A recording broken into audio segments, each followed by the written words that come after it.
তো বন্ধুরা, আমি করি ইভেন্টের কাজ। তো দেখো, আমি ইভেন্টের কাজে গিয়ে আমি আমার দিদি সেলফি তুলেছিলাম, কি সুন্দর করে সব সেলফি তোলা। তো তোমাদের কেমন লাগে সবাই কমেন্ট করে জানাবে, ঠিক আছে? দেখো, কে কে তোমরা ইভেন্টের কাজ করো নিশ্চয়ই কমেন্ট করে জানাবে, কিন্তু কেউ কোনো খারাপ কমেন্ট করবে না। খারাপ কাজটা নিশ্চয়ই কোনো খারাপ কাজ নয়, ভালো ভালো কাজটা প্রচুর মেয়েরা করে, প্রচুর মেয়েরা আমার মতো।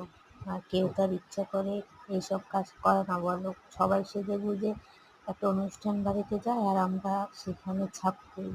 তাহলে বাবা, আমাদেরও খারাপ লাগে, কিন্তু কিচ্ছু করার নেই। পেটের দায়ে অনেক কিছু করতে হয়, তবে কোনো খারাপ কাজ তো করছি না, ভালো কাজই করছি আমার মনে হয়। দেখো, এই যে আমরা সবাই সেলফি তুলছিলাম। দিদি বলছে আমার একটা ভিডিও করে। দেখো কেমন লাগছে, সবাই কমেন্ট করবে কিন্তু। হ্যাঁ, সবাই কিন্তু কমেন্ট করে জানাবে।